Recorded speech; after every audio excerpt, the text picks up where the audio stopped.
Okay. It's going to go on this one still, yeah. What I think might also be making it slow is that I'm not charging it. So I'm just going to go get my charger as well quickly. But it now should be... It should now be live, like stream waiting sort of thing now. Yeah, it looks like it. Nice. Hey?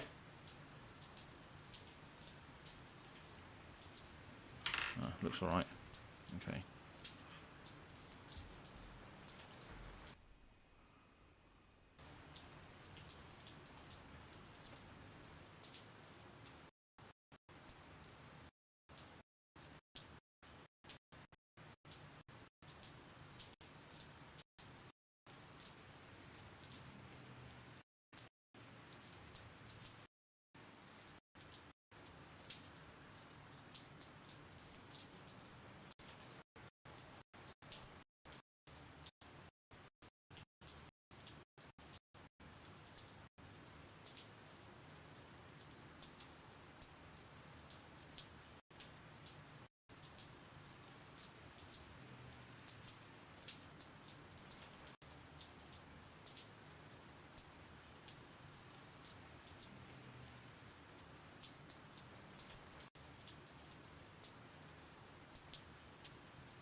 Okay, we are back. We are live, finally. Sorry for the delay, everybody. Basically, the short story, I have two computers, basically. One of them is upstairs, which is my more powerful one. And I've got a smaller sort of work-based laptop downstairs. So I thought, oh yeah, we'll try the Azalea Cult stream on the lesser computer. And I had all the streams set up, and it just wouldn't really do anything on OBS. OBS is quite a high-intensive memory CPU job, especially with obviously the backdrop and stuff that we're using now, as you can see in front of you. So we had it all set up, didn't really work, so I had to go upstairs and bring my whole setup downstairs, which defeats the whole purpose of having a computer downstairs. But you got there, and that's all that matters. Exactly. So people in the chat, thanks for waiting around. It means a lot to us, and yeah, it's going to be a good time today because we're going to be speaking about all of this Outsiders hype live. So you can interact with us, as you can see. The chat's in front of you as well. So yeah, write some stuff. You'll see it on the stream. But how's it going, Jim? First of all. Fantastic, man. I'm so hyped up for Outsiders. So just really excited to talk about it. Yeah, it's going to be awesome. Before we go into this, please make sure you like this video. I can see there's quite a few viewers in there. It's not the equal equilibrium we're hoping for, though. We want the maximum viewers, maximum likes, so please do that as well when you can. Subscribe if you haven't done so already, and if you want to get notified of these videos, hit the little bell notification as well, because you'll get notified if we do live streams in the future. It'll just pop up in your on your phone or whatever. But yeah, episode 11 today, and it's going to be all about the Outsiders article.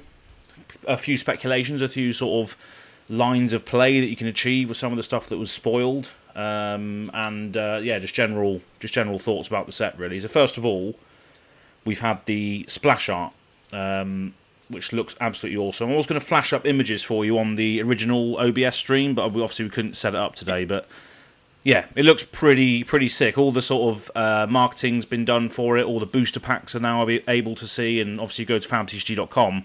You can have a look at them all. But it looks awesome, doesn't it? Splash screen key art's already my desktop background now. Oh, is it already? Is it? Yeah. Oh yeah. Nice. Yeah, it looks quality. You can see it's like the splash art is like this doorway, and there's like this sort of motion in the center of it as well. So it sort of feels like you got the three main heroes like smashing through the door almost, and you can see the silhouettes of those heroes in the background.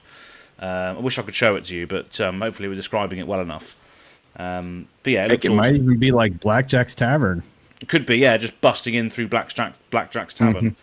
But yeah, it looks like it's Azuri, Riptide, and Arachne, the new heroes in obviously the center of this arc, because they're all new heroes. Arachne hasn't got an older one yet, but I don't think we will see an older one. We've already saw the old one in Dynasty. So is this going back in time, or is it going to be forward in time? Because Arachne's solitary confinement, is this after he killed the Emperor, or is it before? Perhaps he's in solitary confinement because he killed the Emperor. So, maybe. I'm thinking forward in time. Yeah.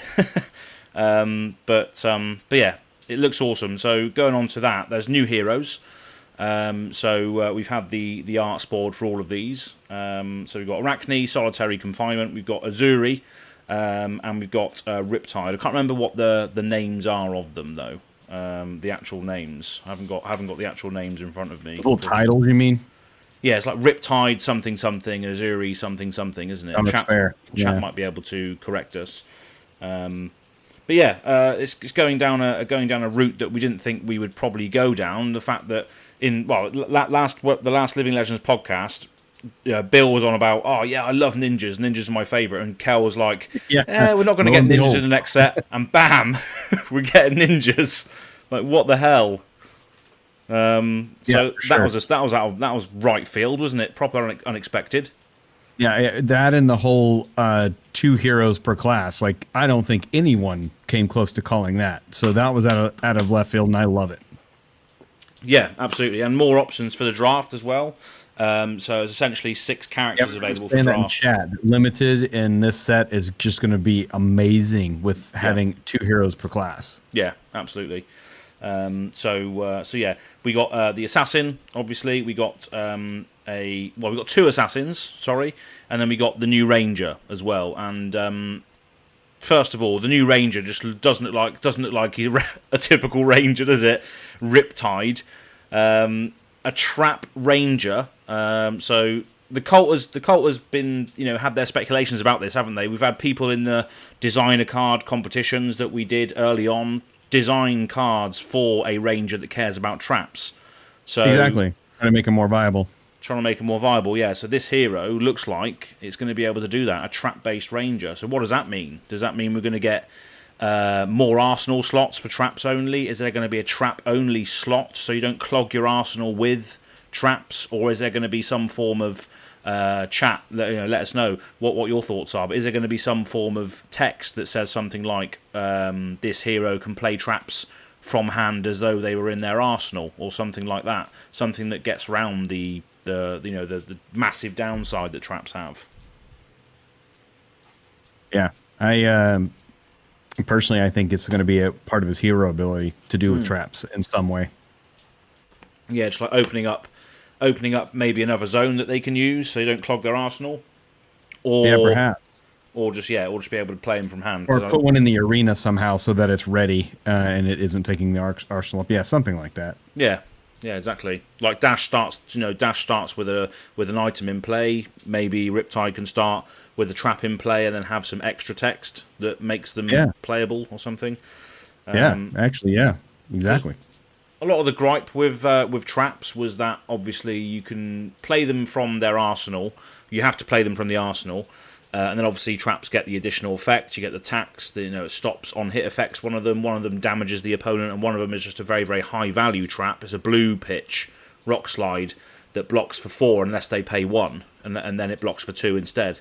So yeah, the value that you can get on the traps is very good, but obviously you have to clog your arsenal with them. And as a ranger, your arsenal is a vital part of your game plan, and clogging that of a trap is, as long as you do everything on your turn that you want to do, and then you have a trap to lay down, it's okay. But then if you draw a trap into hand, when you draw up, you can't use it, which is a shame. Exactly. So, and I'm sure we'll get new traps as well that may interact with him even more directly. We'll see. Yeah, absolutely. So yeah, traps will be playable hopefully. And what sort of comes to mind as like a deck build when you think of a trap ranger? Do you think of like a offensive hero, or maybe someone that baits the attacks and then traps them when they're coming in, sort of thing? Yeah, I feel that it would probably be a more defensive build, just because you're lying and waiting, kind of. Yeah, exactly. You're laying the trap to kind of put them in a compromised position, and then you pounce. So a little bit more defensive, or at least mid range, maybe. Definitely, I don't see that particular hero as being an aggressive ranger. No, exactly. Yeah, just waiting for baiting their opponents and stuff. And yeah, the art on Riptide as well looks quite cool. Because obviously Riptide in this set has got a young and old version. So the young art, it's a shame we can't flash it up, but the young art is like this big burlesque sort of bloke, and he's wearing this fishing outfit. He's got all these fish behind him, so it obviously gives you that sort of fisherman's vibe. But then in the adult art, he's been trapped underwater for God knows how long. He's got these bulging paws and stuff hanging out and that. I like to think he's been eating the fish that he caught out of the pits, and that's the result of that. Maybe, yeah, because the pit's water is disgusting, right? Yeah, it's like that Simpsons fish they fish out with the 3 eyes. They're pulling stuff like that out of the pit's water. Yeah, and then he eats it, and then just becomes mutated by it, sort of thing. Right. Yeah, brilliant.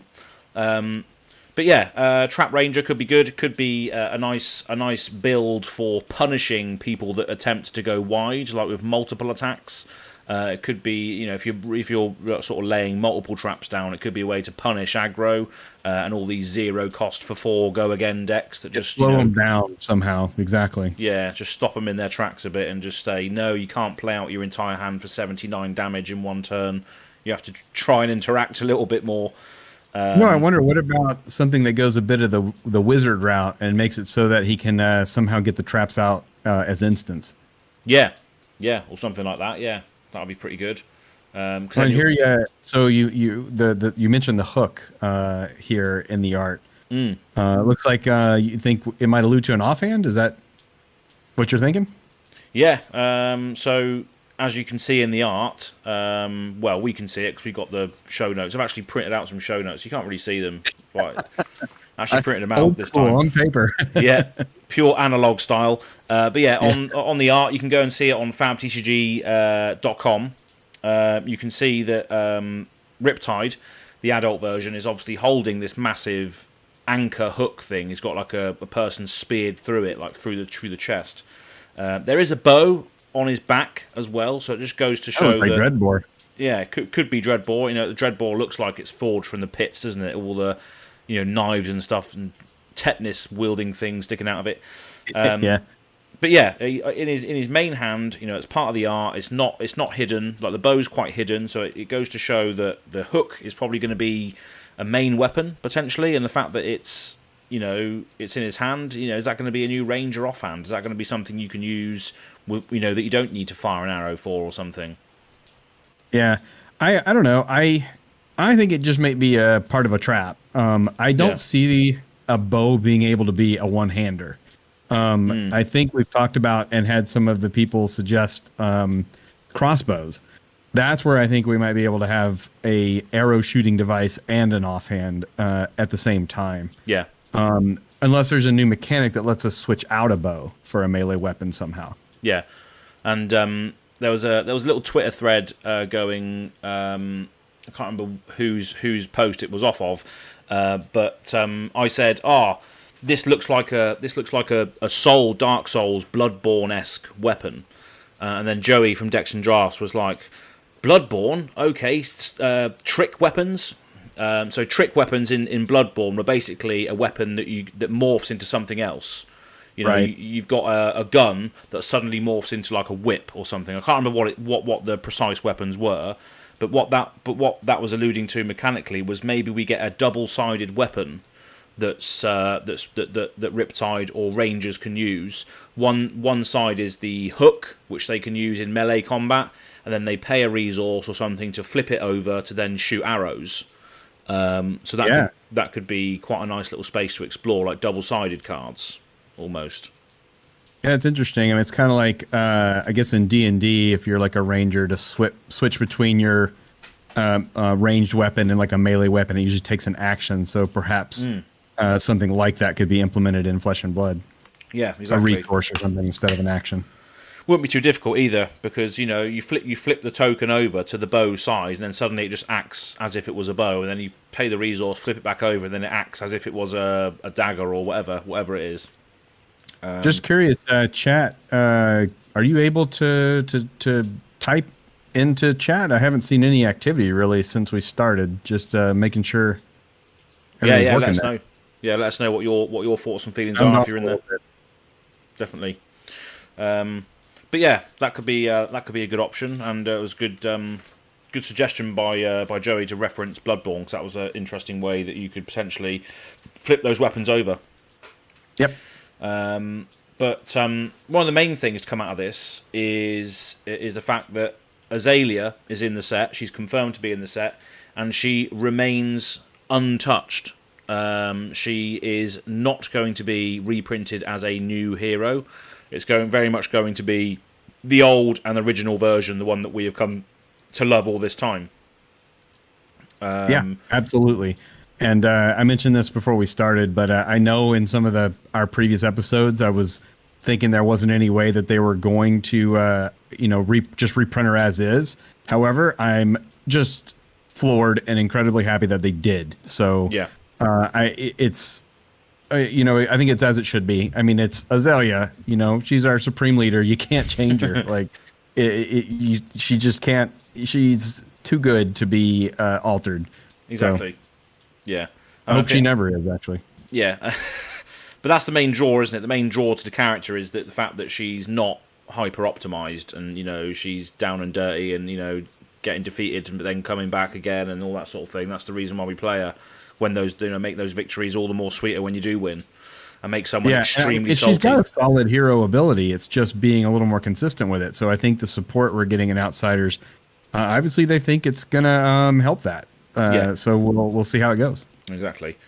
And Ten Monto saying, to be honest, the fact that she's unchanged gives me hope that they give her more support. Absolutely, yeah. Exactly. And that's a good comment as well, going on to the next point that we've got on the draft here, and that's hybrid class cards and smoothing out the draft, and there's no talent in the pits. So the fact that there's hybrid class cards suggests I had to get my beer for the show, sorry. That's okay. It's never too late to crack one. Right. But yeah, so the fact that there's going to be hybrid class cards, I'll get into obviously the actual cards that were spoiled later, when I've got some sort of lines of play that you could use for it. But the fact that they've got hybrid class cards, meaning that like the one that was spoiled was Ranger Assassin. So Rangers can use it and Assassins can use it.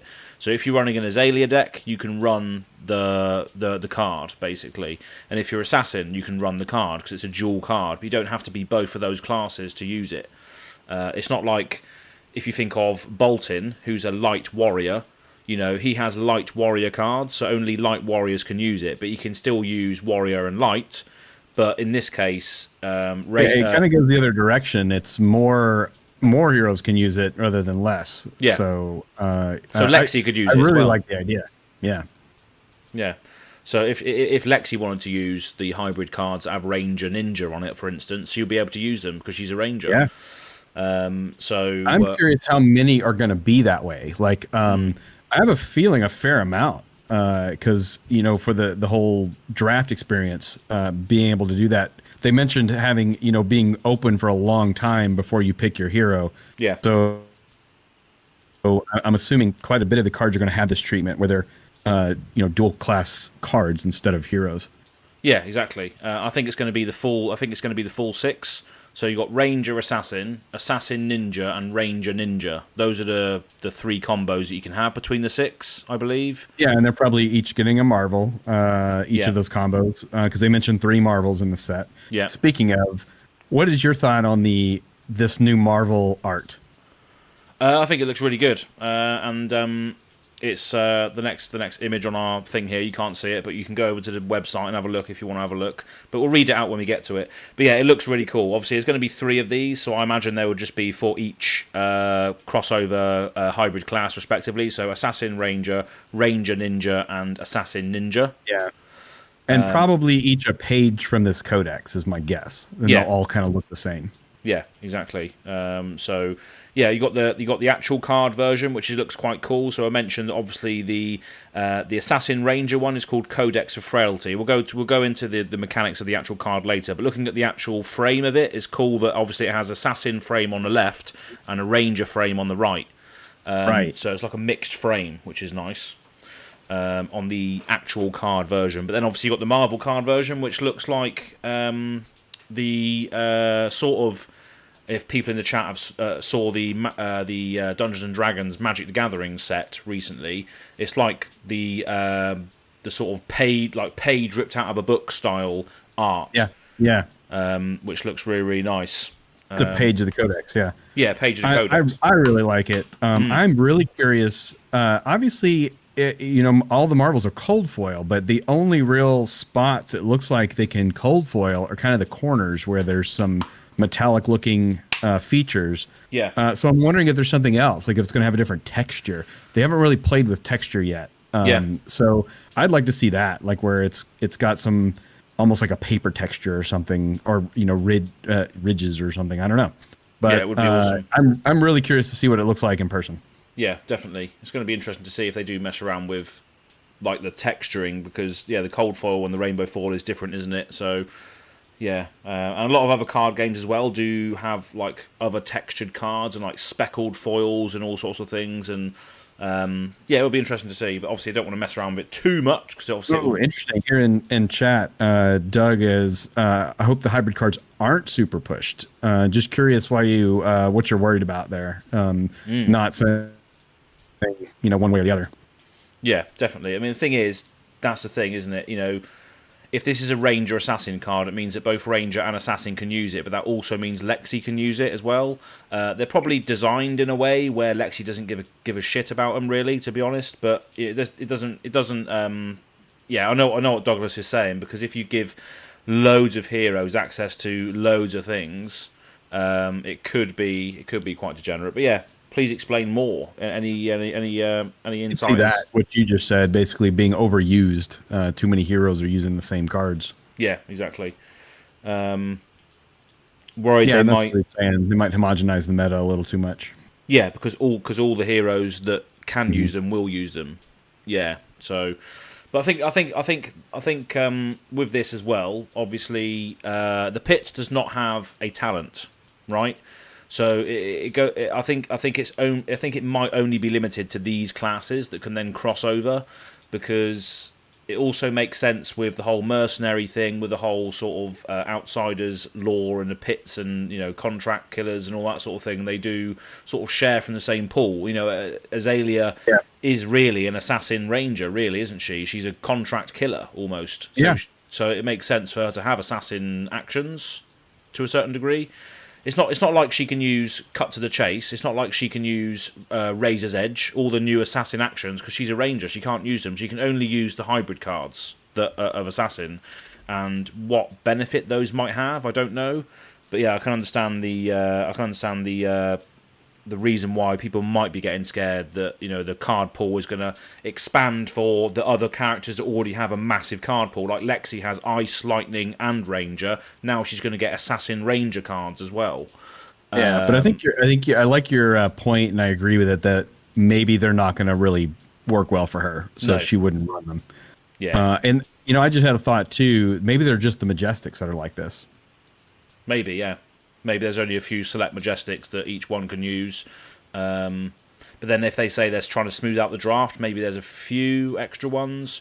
But then also, I suspect we'll definitely learn very quickly once the preview season starts. Exactly.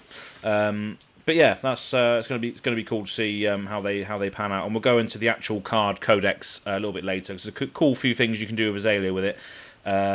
But yeah, next on the agenda here is new Blitz decks. So there's loads of new Blitz decks coming out this set, the most we've ever had for a set. 6. Yeah, it's the first time I think that the display is only going to have one of every hero essentially. Yeah, and it's cool to see that obviously we got a few returning favourites in there as well as the new ones.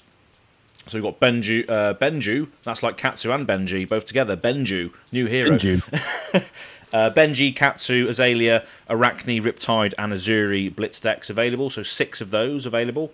And it's going to be interesting to see what their contents will be. Whether there'll be more Outsiders cards than the rest of the stuff that that we've seen so far for these heroes. So it's going to be interesting to see what they entail. Because I'm sure Azalea is going to have some new tools in that Blitz deck as well to encourage. Yeah, I'm trying to remember. We didn't really get, other than the Dorinthia versus Reinhardt kit. Did the previous Blitz decks have cards that weren't in the set? I don't think so. No, not in the Blitz decks. So it's probably not likely that we'll get any extra cards that aren't in the set, but there probably are cards from older sets in there. Yeah, definitely. Yeah, it'll be interesting if they do that, because that will also drive. Because I don't know how well they sold. You know, whenever I look on an online store or go to a game store, there's always still Blitz decks on the shelves, which is a bit sad.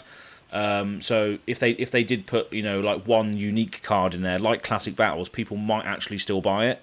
Or maybe like if Red and the Ledger's in it or something like that. Yeah, if like a specialization's in there for that hero or something. Actually, that's a good point, actually, because all the heroes, I imagine Riptide and Azuri will have specializations. If they put a specialization card in the Blitz decks, that might make it a bit more. If Benji had Spring Tidings. I completely forgot about the Mentor. Tinin Monto said basically if they might be able to put a Mentor in there. I promise I've only had one beer. Sorry, guys. That's true. That actually could be interesting as well, perhaps. Yeah, I've completely forgot about those all cards. The Monarch Blitz decks that introduced that, and I think they're the only ones to do it so far. That's right. Yeah, so that could be another good thing potentially. Cool. Yeah, watch that space. 10 Monto, you heard it here first. You were the first one to say it. If that does happen, there we go. I haven't heard anyone else talk about mentors at all for the Blitz decks yet. So 10 Monto, you may be on something there. But yeah, another interesting thing as well about the Blitz decks is that they could errata some of the cards. Like I was thinking about, each hero that could be represented in the pit set, right? And obviously you've got Benji, Katsu, Azalea, Arachne, Zuri, and Riptide. But if you think about each of those heroes, they might have, quote unquote, some of these new mechanics that appear. Like, we've seen Razor's Edge. It says the next attack action card with stealth gets +3 this turn. Yeah. What if stuff or heroes like Benji, for instance, his static effect is you can't block with cards with 2 or less power with cards from hand. So what if Benji was just reprinted with stealth? He has stealth on his thing. I saw somebody else post that theory as well. I'm thinking stealth might be reserved for assassins. I'm thinking. Yeah. It just kind of seems to be more thematic. So I don't know. I don't think I would think that would happen personally. Yeah. Just another thing I thought of, because obviously all the characters have a different sort of style. So obviously you got Benji's got attacks can't be blocked by 2 or less power from cards from hand. You got Katsu that cares about combo cards. You got Azalea that's going to care about aim counters, as James White said to us. We've got Arachne that cares about stealth potentially. Then we've got 2 newer heroes that care about traps and whatever the other one's going to be doing. So, is each character going to have like a keyword that associates with their style, or? Yeah, because Katsu's going to want. Maybe we see some crossover with the dual class cards if they use stealth or something like that. Yeah. I guess we'll find out. But yeah, it's just that every hero represented here, at least the old ones, are very different. So Katsu has combo, Benji has the unblockable attacks, Azalea has a pseudo dominate from the top of the deck. They're all sort of playing on different keywords. So. We'll see. You know, I'm really just interested as well to see why our ninjas are in the pits, like lore-wise. Yeah, it's a good segue as well, because that's another thing that's on the list here as well, is why are the ninjas there? Connection with Azuri. So if you look at the website, you'll see that Azuri's young version has a Mysteria border as well. So it goes to show that her young version originated from Mysteria, which is what Katsu, which the same border Katsu has, the same border that Benji has. It's got this misty border, so it just goes to show that she was originally from there, but then she always felt like an outcast or an outsider per se, and then decided to go and pursue criminal activity, supposedly in the pits, to make a living. Yeah. I like pronouncing her name in the Japanese style too. Uzuri, yeah. Uzuri. Uzuri, yeah.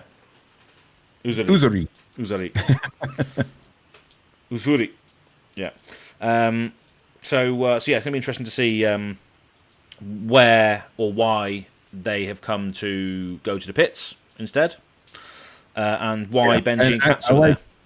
Yeah, I like the hunting for a cure thing. Like that very well could be it. But I think it's going to be nonetheless an interesting story as to how they got there and why, and really just shows further how much they've been integrating the lore into the sets more ever since Fab 2.0, as they said they would. Yep, definitely. So expect a very, very cool spoiler season yet again, which is right around the corner, really, a month or so away before the creators that are sort of allocated cards can start working on their videos and all that sort of thing. So it'll be interesting to see how that turns out. But yeah, regards to the story, I think maybe there's a hot take. Maybe Uzuri is the one that spread the disease in the first place. Maybe she poisoned all of Katsu's and Benji's people and then fled to the pits, and that's why they're trying to find her. Or that maybe that's a hot take. Yeah, maybe the disease originates from the pits, which is why Riptide's all mangled up or whatever, and there's horrible stuff in the water. Maybe the disease originates from the pits, so Benji and Katsu go there to find maybe an alchemist that can cure everybody or whatever. But yeah. Yeah. Speaking of, I'm still convinced we'll see Lena soon, like in this next supplemental set, since we didn't see her in this one. Yeah, the supplemental set as well. We said this on the last episode, but because obviously there's a lot of speculation that we're going to go to the metrics as well, because they're very connected, pretty much. There's got to be a set in the middle there, a supplementary set that binds it all together, and that's where we will see the room for. To introduce new classes in the supplementary sets, so. Yeah, and that's where we'll see the support for merchants and alchemists in the pits and stuff, won't we? Yep. So hopefully that makes sense. And going on to a real life repercussion of all of this is that Skullbone Cross Wrap continues to rise in price as the hype train rolls in. So yeah, I think it's gone up by about a third. Good for a Ranger, good for our Queen, and good for me actually as a single retailer. Exactly, yeah. I think it's gone up by about a third. From where it was maybe a few days ago. It's pretty mad actually. I'm not sure if you could see the graph. This is the you can't see anything because it's all green screen.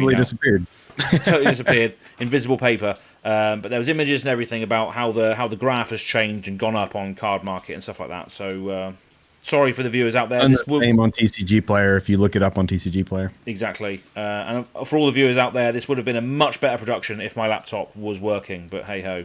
We digress. But yeah, so that's pretty much most of the article, and then we've got the Codex of Frailty card, which we'll read out to you now. So I found out a few cool things you could do with it, a few tidbits. So Codex of Frailty is a Assassin Ranger action. So obviously Arachne can use it, and Azalea and Lexi can use it. It costs nothing to play. It's a yellow pitch, and it blocks for 2.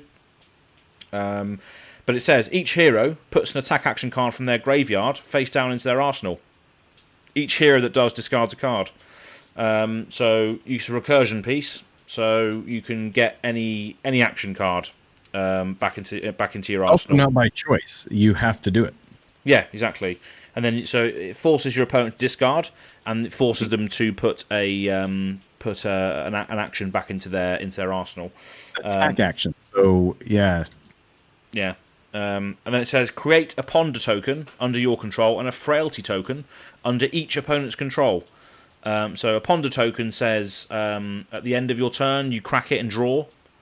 So yeah, you'd get that you'd get that draw at the end of your turn, so you can arsenal it basically. There was a big discussion in the Discord the other day about how it resolves and all that sort of thing. But I'm assuming that's how it works. At the end of your turn, before you arsenal, you draw a card and you can arsenal it, I imagine. So that's what the general consensus was. I believe that would be possible. I'll have to think about it a little more. Look at the reread that section of the rules, but I believe that is how it should function. Yeah. So yeah, that's pretty good. And then a frailty token. We don't know what the frailty tokens do yet, but I imagine it debuffs your opponent's cards in some way, makes them weaker. Frailty is like, frail, weak. So yeah, I imagine it maybe lowers the defense of something, similar to how the assassin card might work. It lowers the defense of their cards, lowers the power of their cards potentially. But interesting thing is obviously it affects each opponent, so it works in our multiplayer and PvE. So if you can put a frailty, they're very conscious of that now. Like a lot of cards reference each hero, etc. So I think. Exactly. They're preparing for PvE and obviously catering to Ultimate Pit Fight. Yeah, exactly.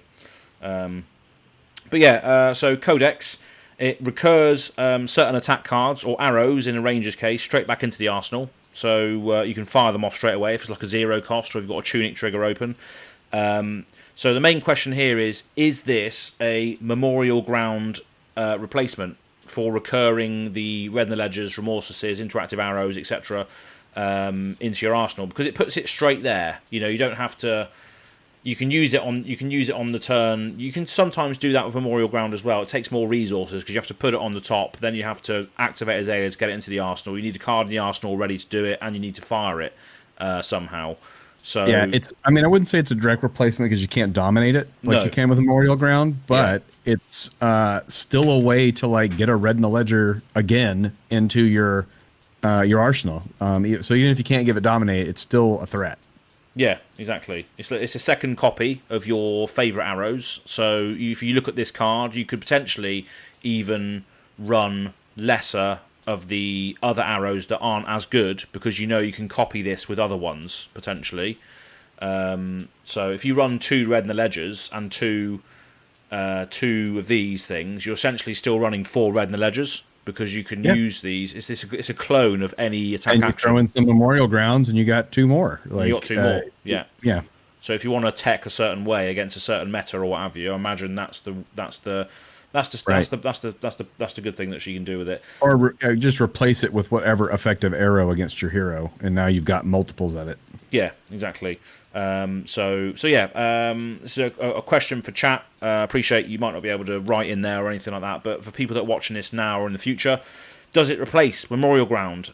So you can't get as you said, Jim, you can't get a guaranteed dominate because you don't put the desired arrow on top of the deck, but it does block for 2, whereas Memorial Ground does not block. And now we've all got into those situations where we're like, oh, I've got a Memorial Ground, you win. Sorry, I can't block. Yeah. That's it. So yeah. Rain Rangers and Memorial Ground, game over. Yeah, exactly. But also what you can do as well is if you play this, it blocks for 2, as I said, but you can still use the Skull Bone to flip it up and fire it. And, if you don't fire it, you can still opt with it. So you can put it So you can put, if you haven't used your Skullbone cross trap that turn, you can play this, put that thing into your arsenal face down, get an opt, see if it's a 0 cost, or if you've got a tunic trigger open, flip it with Azalea, and then get a dominate, 0 cost arrow, or tunic trigger to get a 1 cost arrow dominated. So you can still potentially do it if you've got the Skullbone cross trap open. You can still opt to see what's on top. But yeah, it doesn't give you the desired effect of putting the arrow from your graveyard on top to be dominated. You don't get that selection the same way with the dominate, at least. Yeah, no, it's more like a reload. Yeah. It's a reload from the grave, but arrow only. Yeah. Or well, attack actions, I guess. So yeah. So you get you can't put anything into the arsenal, but you can put any attack action card. Yeah. So the thing is to remember this as well. It says each hero discards a card. So if you've got a Codex of Frailty and another card in your hand, you might not want to do that because you're going to discard the card that you've just got in your. So you play the Codex from your hand. If you've got a 2-card hand, you play the Codex, you discard the other card you've got, which you might not want to do. So this could also help when you've got a 1-card hand, the card only being the Codex, because you could play it, reload a card from your graveyard into your arsenal, like a 0 cost arrow or something. 0 cost arrow, yeah. You fire it, and then you get the ponder token as well, so you get to draw another card and put that into your arsenal. So you still draw to a 5-card hand essentially after the ponder, which is pretty good. But yeah, also with this as well. We said earlier. Obviously, the frailty token will make your opponent's stuff weaker. So if you give them the frailty token and then still fire this off, so if you've got a full hand and you play this Codex, you get something back and then you can fire it potentially with dominate and all that sort of thing.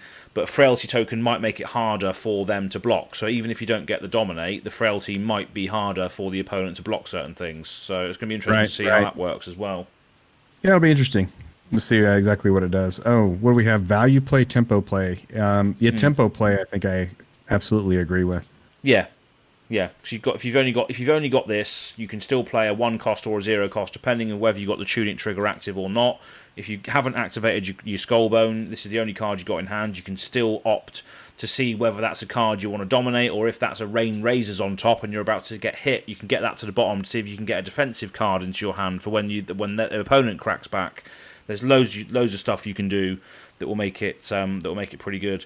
But yeah, I think it probably will be a replacement for Memorial Ground. The games that I've played recently, I haven't really done the whole Memorial Ground thing. The only time you probably want to do it is if you're playing against a hyper aggressive aggro deck that you just want to interact with. As soon as you get that loop going, you're probably gonna. I mean, you go wide. Crazy, exactly. Then that's when you bring that strategy out. But yeah, I actually don't run them in my classic construct or my CC deck if it's not a aggro hero. I take them out. Yeah, exactly. Yeah. Because against aggro, you're probably not blocking anyway. You're probably just trading big chunks of damage and hoping that you get your interaction before you die. Because as soon as you get your interaction, taking 1 action is basically you're taking an extra turn after that. Because if they fire a Ronin Renegade at you for 4, that's their entire turn done. So then you just take another turn, and hopefully you can just keep recurring that interaction to just kill them.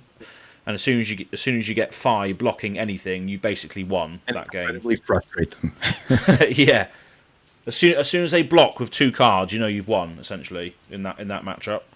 I think it's going to be a cool card. It's going to be interesting to see what other cards we get, what hybrid cards we get, if any more. Obviously, we know we're going to get these 3 Marvel ones, the Marvel treatment ones. But is there going to be more? Probably.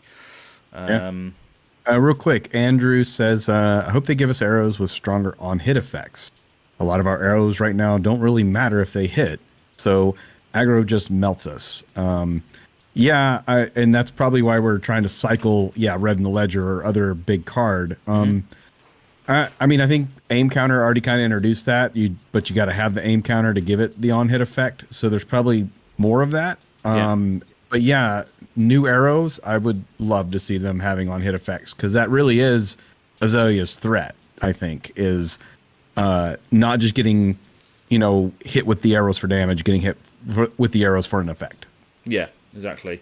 But yeah, I mean, it's Red in the Ledger is the one that shuts down aggro, yes, Andrew, but there are still other things that can help. So obviously Remorseless punishes them for going wide, so that's another thing that they might want to block. Because if they're playing 7 actions on their next turn, that's 7 damage.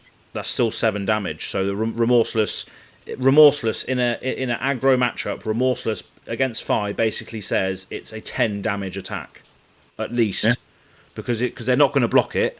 They're not going to block it at all. So it's just going to be a 1 for 10 over the course of 2 turns. So if they block a Remorseless, which if you've got 5 blocking, that you've probably won. You've already kind of shut down the wide turn just from them blocking it. Exactly. Yeah. So. Yeah, Red in the Ledger is the one you're... Of course, you can dominate the Remorseless even better. Yeah, exactly. Red in the Ledger, you're right, Andrew. It is the one you want to hit consistently.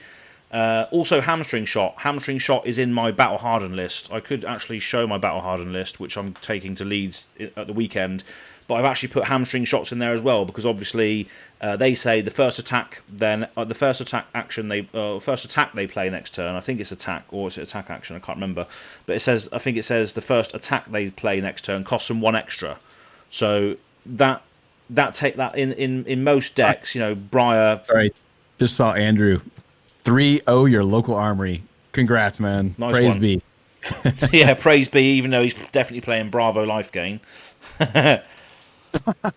Exactly. Super Mario Black Tiger, can't stay and watch, but just drop by, just leave a like. Cheers, mate. Thanks very much. Cheers, Andrew. Good to see you. And definitely check this out on demand when it comes out. But yeah, Hamstring Shot. Have a look at that, Andrew Jackson, because 3 Andrews in the chat now, ridiculous.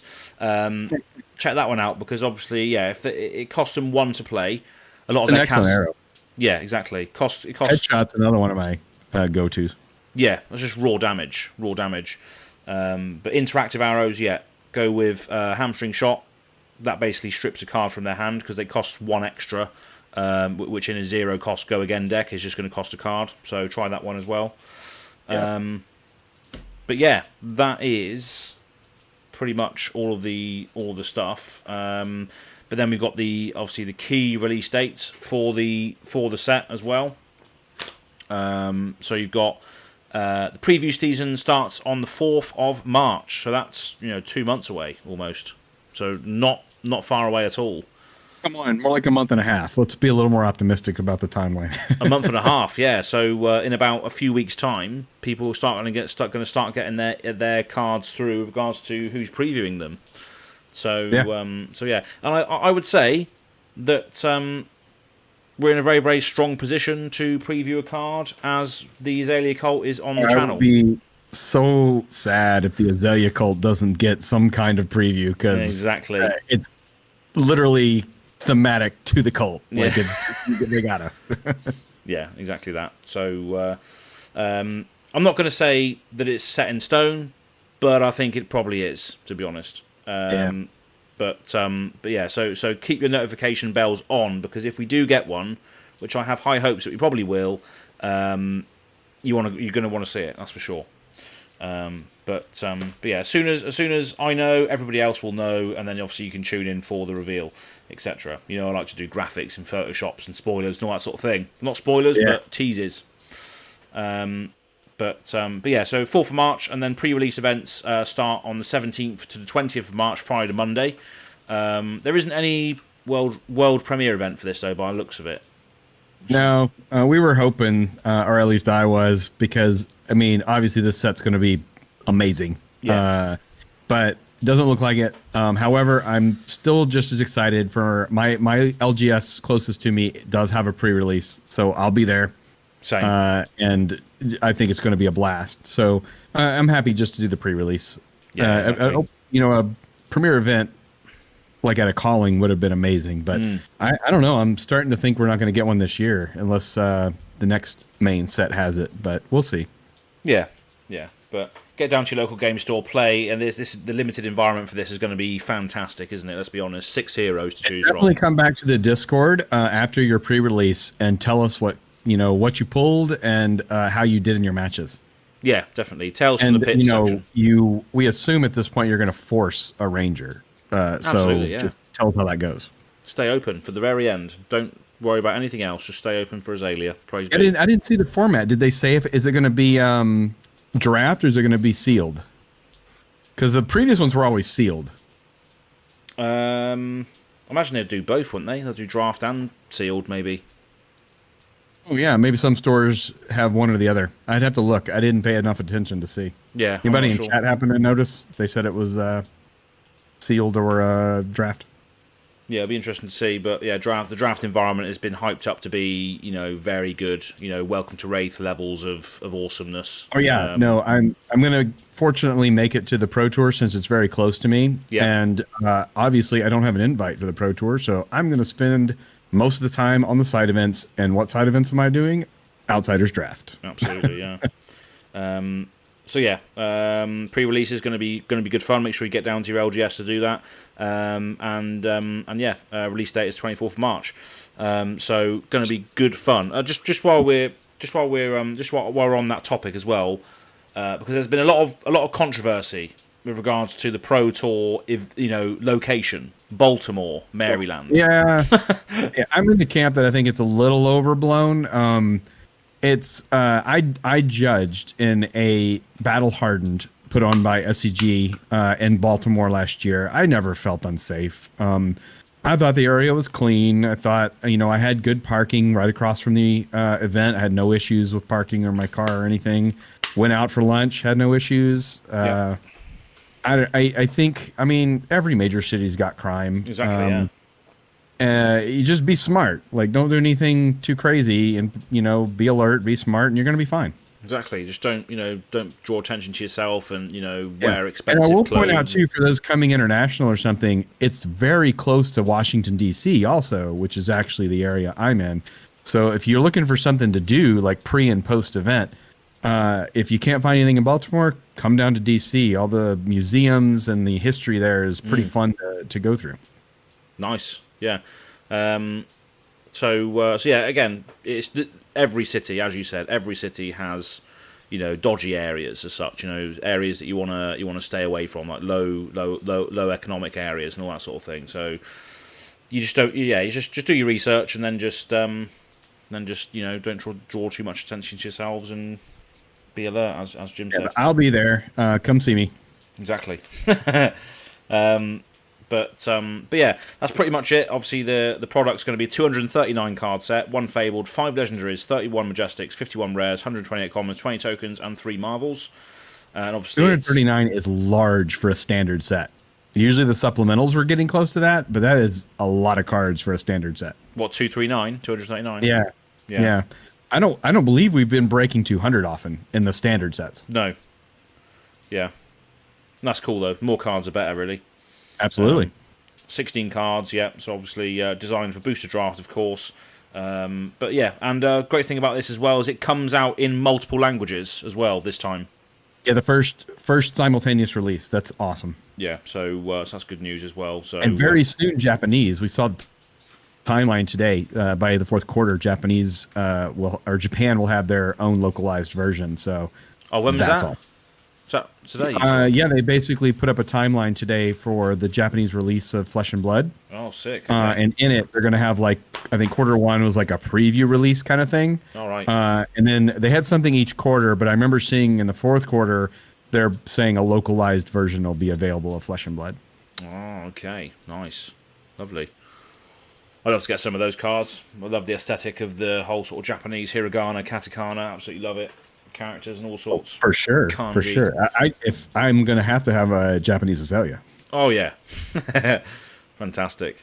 But yeah, that's pretty much wraps it up for today, to be honest. So unless any live chats are in there, any burning questions, but it looks like that's pretty much it for... Tinin Montos says, I think on the website they mentioned it's meant to be a great draft. They do mention it's going to be a great draft experience. They likely say on the pre-release page, I'll have to look whether it's sealed or draft. Yeah, it'll be interesting to see. For every other preview event, I'm pretty sure it has been sealed because it's kind of part of the learning the new heroes, the new cards, and everything. It's kind of hard to draft a set that you've never seen the cards before. It's probably sealed, but we'll see. Maybe it's like you were saying, where some stores were designated draft and some were designated sealed. But also you get, 6 packs with sealed, so you get more cards with sealed to end up taking home. Yeah, I guess it depends on your player level as well, because obviously not everyone's going to know how to draft, are they? It just depends on, where they've come from and where they've started, whether they can get into it or not. What's up, Prometheus? Prometheus saying, hi, Jim, fantastic. And TY saying, party time. If you've just joined this chat, I can appreciate that, this is more East Coast USA time now that might be joining us, because obviously you've just finished a working day and all that sort of thing, I imagine. For UK folks, you're probably not going to see this until later on because it's 1:45 in the morning at the moment. Yeah. So thanks for staying up late for us, Az. We really appreciate it. Oh mate, yeah, I'm basically on USA time anyway these days, to be honest. Probably why my body clock's so out of sync all the time. I'm not getting any sleep because I'm on USA time. You guys film Living Legends on USA time, basically, too, right? That's on PST though. That's even later potentially. Even worse, yeah. That's West Coast US, yeah. Yeah. So, but yeah, luckily Kel, obviously it's his full-time job, Red Zone Rogue, full-time job. So he is up. So when we film, is up really late too. Like I've woken up in the morning and chatted with him, and he's not gone to bed yet. Like I'm like, dang, dude. Yeah, exactly. Yeah. So when we film Living Legends, it's like midday for him, but 9 o'clock for me. No, that's not terrible. So yeah, it's not bad. But then we always crime never sleeps in the pits. 100%. Yeah, and Azalea's right in the middle. Well, this is why we love her. Yeah, exactly. But yeah, actually, so obviously just a bit of extra knowledge for people in the live chat, people that are watching now. So tomorrow I'm off to Leeds, which is like a northern city in the UK, and it's home of the game store Living Realms. And if you've been following this channel for a while, you'd know that there is a video of me visiting the shop and challenging the shop owner to a battle. And it's like as part of the sort of Let's Visit the Game Store series. So you can go back and watch that. It should be on a playlist on the channel. But yeah, the Living Realms shop are the ones that are hosting the Battle Hardened event for the UK, essentially, and that's what we're going to be. That's what we're going to be going to tomorrow. So we stay over there on Friday. The Battle Hardened is on Saturday, and then we leave on the Sunday. So it's only a two day thing. But this time tomorrow, I'll be in a hotel room in Leeds. And I don't know where I was going with that, but we're going to be recording Living Legends tomorrow night instead, and I'll be in a hotel room when we record it. Similar to this, I'll have like a green screen and all that sort of thing. Yeah, the green screen stuff.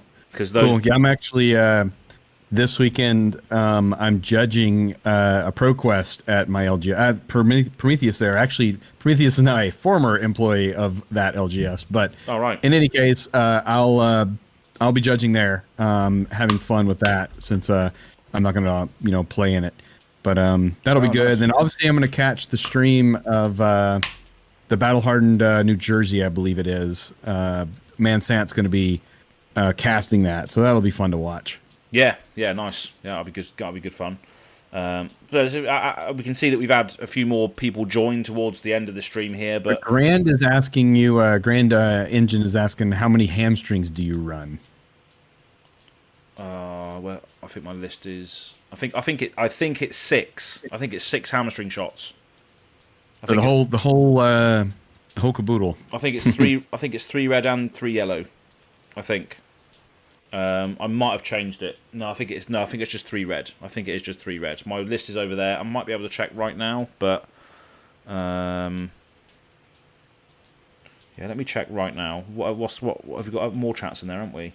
I'll check right now and I'll let you know. Yeah, Guillaume. I'm sorry if I'm saying it right. Guillaume. I can't. It's the beer. It's the beer. Guillaume Harvey Lamar. I've missed the beginning of the stream, but how hyped are you that we are getting a Trap Ranger? Yeah, we did talk about Trap at the beginning. This will be on demand, so definitely go back and check it out. But of course we're hyped. Like possibly being able to use the traps at this point would be amazing. Absolutely, yeah. So obviously, I'm not sure whether the traps and the use of traps is ever going to be optimal in an Azalea deck. However, at least we have. But I think Riptide's got a chance. So you're telling me there's a chance? So you're telling me there's a chance to run traps, baby? Yeah, absolutely. So yeah, it's going to be good fun. Cannot wait to see how that turns out. Just logging into my FabTB now, and then I'll be able to tell you, and then we can start closing it off. But yeah, the video will be available on demand. Me and Jim had quite an extensive docket to go through, and for people that are here at the end of this stream, it was delayed, and we were supposed to have like graphics showing up and all that sort of thing, in regards to what we were talking about. But my other computer wasn't working, so I had to bring this one down. So it's a little bit haphazard, but I appreciate the patience of everybody anyway. So we had a little fun in the chat, and I just noticed Breezy jumped in there. What's up, Breezy? Yeah, Breezy's there as well. He loves a bit of Azalea. He's got a soft spot for Azalea. So yeah, Grand Engine, it's only 3 reds, 3 red hamstring shots I'm using, and I think they are played in every matchup as well. They're not really sideboarded, yeah. No, they're not really sideboarded because Icelander likes to throw big, massive attacks. So if she has to pay 4 instead of 3 for her wounded bulls and bloody Fyendals, that's 2 cards she then has to use, unless she has like a Fyendal's Fighting Spirit up. If Oldhim wants to swing his Winter's Wail, it's an extra 1, which is awkward. It just forces these extra things. 5, for instance, if he wants to chuck a 0-cost go again attack, he has to discard a card or pitch a card.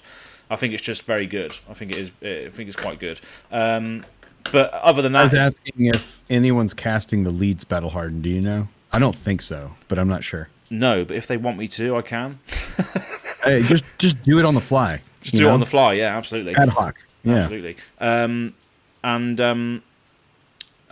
was I going to say? I'm not sure actually whether there's going to be a casting team. Normally there was a channel called. The people that Living Realms have worked with in the past is a channel called Tabletop 24, but I haven't heard anything from them announcing that they're going to be doing it, so I don't know, to be honest.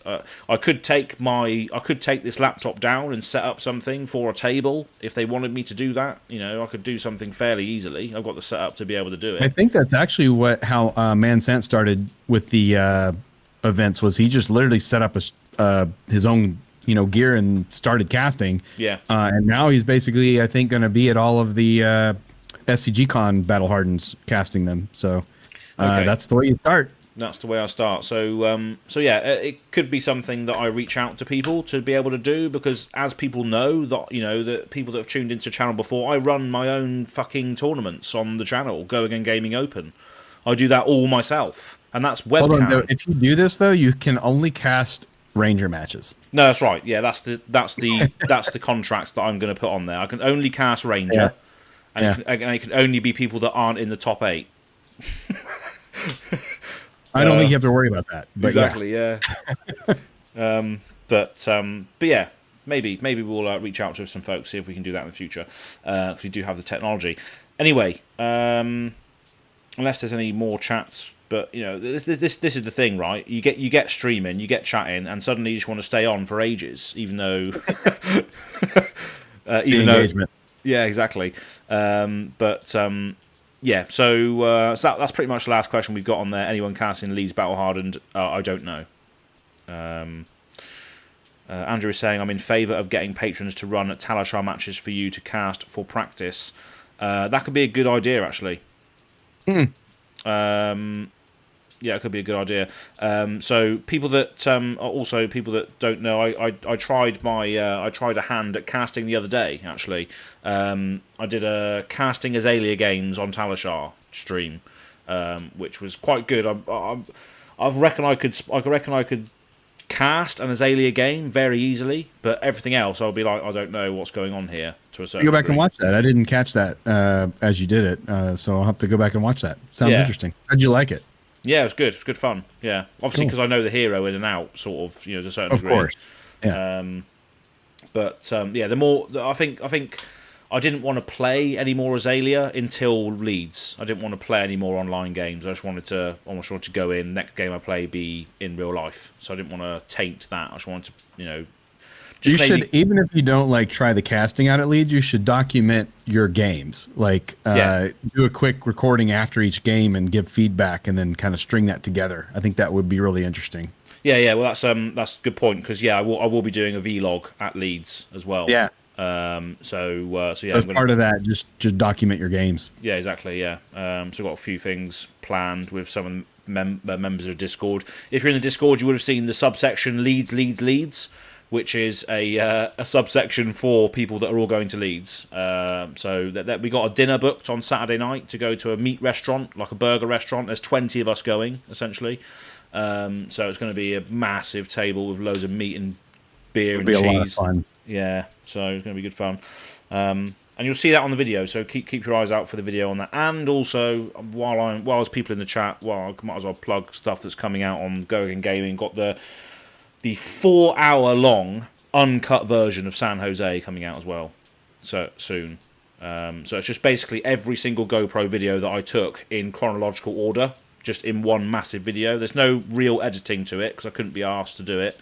But for fans of the channel, for fans of my General Engine, all you lot as well, like Jim and Kel up here on there, Dear Armada's on there, Flake's on there in some capacity.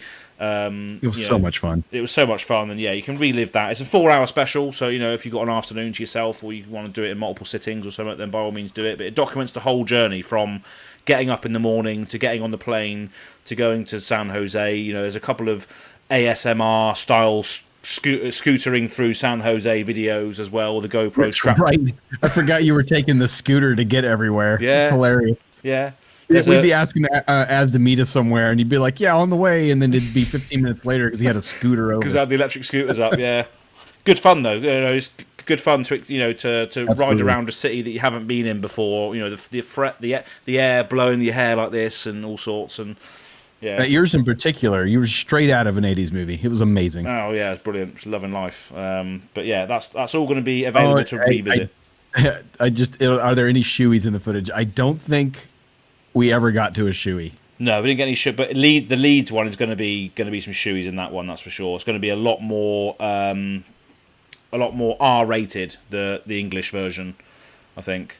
There you go. Yeah. So yeah, but that is pretty much it for today. A bit of obviously speculation on this, and obviously hype on this new article from the website, as well as just random stuff on the end of this stream as well, by the looks of it. Yeah. As a chat kind of livened up, had to play into it a little bit. Yeah, exactly. But yeah, that's pretty much it for today. Yeah, if you're watching this far, thank you for being here for the whole hour that we've basically been streaming for. And if you came in later, then obviously as soon as this stream ends, it will be available as a video on demand, so you can go catch all of the actual topics that we spoke about earlier for 50 minutes.